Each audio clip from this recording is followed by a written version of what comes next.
Ça fait un moment maintenant que les LLM font partie de notre quotidien. On en a tous entendu parler, peut-être même un peu trop, peut-être que vous en avez marre, que vous vous dites « ça y est, on sait à peu près comment ça marche, on peut changer de disque ».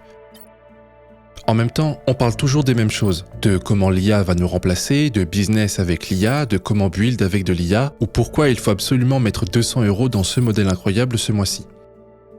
Bref, aujourd'hui j'aimerais qu'on s'attarde sur quelque chose d'un peu différent, qu'on aille un peu plus en profondeur et qu'on n'essaye pas seulement de comprendre ce qu'il y a dans un LLM, mais plutôt comment le tout fonctionne, comment on passe d'un simple générateur à un agent capable de discuter, lire des fichiers, utiliser des outils et tout ça uniquement avec du texte. Non, parce que de base, c'est ça un LLM. C'est super utile, mais son rôle d'origine est assez simple à comprendre. Il reçoit un texte d'entrée sur lequel il se base pour calculer sa suite la plus probable. Puis, comme à chaque exécution, le modèle ne génère qu'un seul token, on va le faire boucler en ajoutant à chaque fois le token du tour précédent, et ainsi de suite jusqu'à obtenir la réponse complète. Le problème, c'est qu'un outil qui génère juste des tokens depuis un texte brut, ça sert pas à grand chose. En fait, cette config a beaucoup trop de problèmes pour être vraiment exploitable.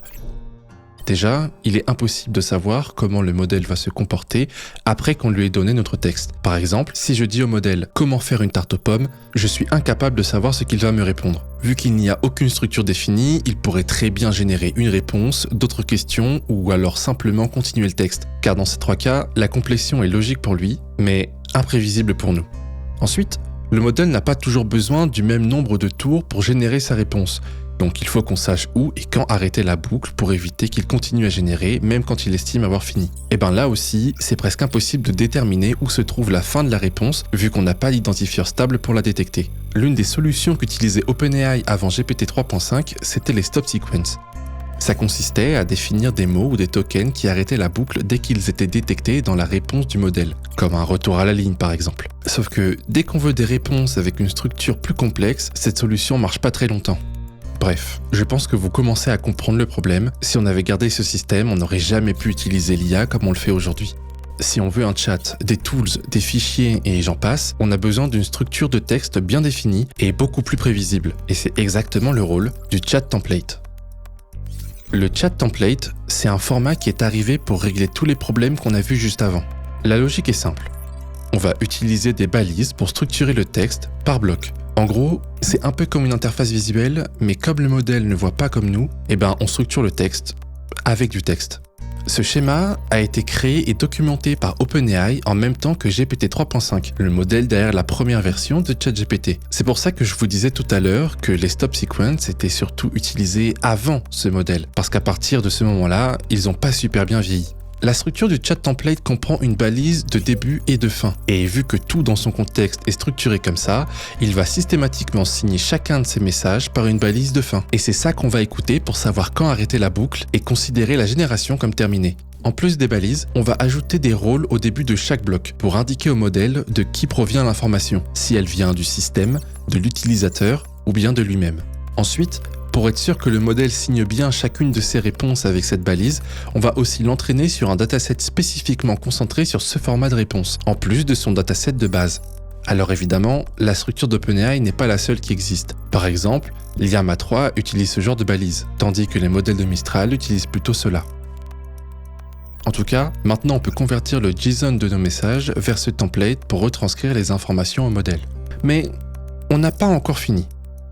Le seul souci qui reste, c'est que pour l'instant, il sort toujours des gros blocs de texte illisibles. Pour avoir un meilleur rendu, on va utiliser le format de texte qui est, je pense, le plus répandu sur Internet, le Markdown.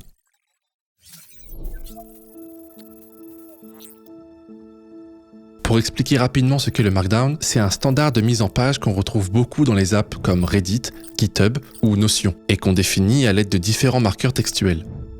Ça permet par exemple de créer des titres, des liens, des tableaux, de mettre un texte en gras, en italique et d'encadrer du code. On peut même créer des schémas assez complexes avec une extension comme Mermaid par exemple. Bref, ça donne bien plus de possibilités pour structurer le texte. Mais pour avoir des réponses dans ce format, il n'y a pas 1000 solutions. On va devoir très gentiment demander au modèle de l'utiliser, puis parser ses réponses pour en faire du HTML et pouvoir le styliser. Là, on a enfin quelque chose de structuré. Même si l'IA devait nous sortir un pavé, on pourrait le lire sans problème. Bon, Maintenant qu'on a un système de chat basique et un modèle qui sait exactement quoi et comment répondre, si vous avez bien suivi, vous savez qu'il nous reste 3 choses à ajouter. La possibilité de voir les images, lire les fichiers et lui donner accès à des outils. Le système utilisé pour les images est assez intéressant. La plupart des modèles actuels sont ce qu'on appelle des modèles multimodaux, c'est-à-dire des modèles capables de comprendre nativement d'autres formes de données que du texte. C'est possible parce qu'en fait, un modèle ne prend pas vraiment du texte pur en entrée. Avant ça, on va le découper en tokens, transformer chaque token en ID, puis convertir chaque ID en vecteur. Et c'est ces vecteurs qu'on donne en input au modèle. Pour une image, c'est un peu différent. On va devoir la redimensionner pour diminuer son nombre de pixels, la découper en patchs, qui sont globalement des morceaux d'image, puis un système de vision transforme chaque patch en vecteur que le modèle pourra interpréter. Une fois placé dans son contexte, le modèle peut comprendre en même temps le texte et l'image qu'on lui donne. Et pour les fichiers alors ? Les fichiers, eux, on les donne pas directement au modèle, on va juste en extraire le texte puis les lui donner. Par exemple, si c'est un PDF, on va extraire le texte qui se trouve à l'intérieur et utiliser l'OCR s'il contient des images. Si c'est un fichier Office, on va le décompresser et scanner ces fichiers XML. Si c'est un fichier contenant uniquement du texte comme un .txt ou un fichier de code, on extrait directement son contenu. Et enfin, si c'est un fichier inconnu, on regarde s'il contient du texte et si ce n'est pas le cas, on rejette simplement le fichier. Ensuite, on ajoute tout ça à son contexte en plus de notre message et voilà, notre modèle peut maintenant discuter, voir les images et lire la plupart des fichiers qu'on lui enverra.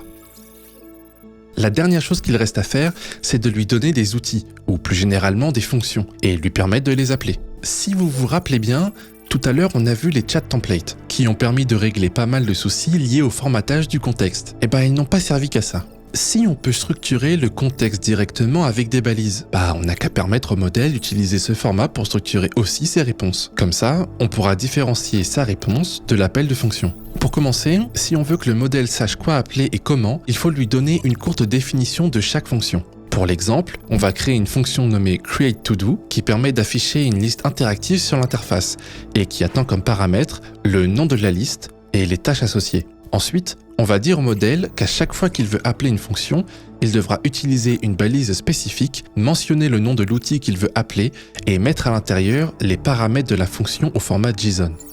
Maintenant, il nous suffit d'analyser les réponses du modèle, de détecter l'appel de la fonction, puis de l'exécuter en utilisant ces paramètres pour afficher la liste des tâches à l'utilisateur. Pour finir, on va mettre le système dans une boucle. Pour faire simple, si le modèle appelle une fonction, on boucle. Et on lui renvoie le résultat dans son contexte pour qu'il puisse savoir quoi faire et comment répondre. Et s'il ne fait aucun appel, on arrête la boucle et on envoie le résultat à l'utilisateur. Et voilà, notre modèle peut maintenant interagir avec le système. Évidemment, ici j'ai volontairement pris un exemple simple, mais on pourrait aller beaucoup plus loin, comme par exemple lui permettre de chercher sur internet, créer des images, utiliser du code, envoyer des emails, bref, tant qu'on lui met les outils à disposition, il peut à peu près tout faire.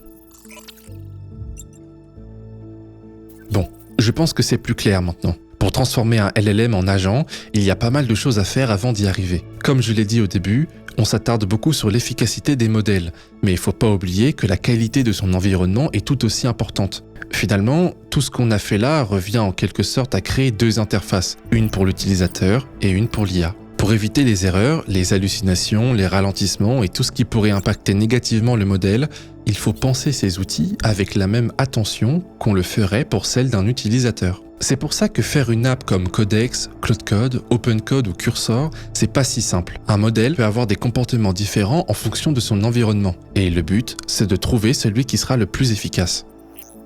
Voilà. J'espère que cette vidéo vous aura plu. J'ai abordé pas mal de sujets complexes que j'ai essayé de simplifier au maximum. En général, la plupart des concepts qu'on a vus, comme la gestion des images, des fonctions, des fichiers, etc., sont gérés automatiquement par l'API des modèles. J'ai surtout voulu expliquer l'idée générale, mais c'est souvent plus simple que ça. Bref, cette vidéo est un essai, alors n'hésitez pas à faire de retour. Moi je vous dis à très vite, et ne restez pas très loin, car j'en ai déjà d'autres en tête.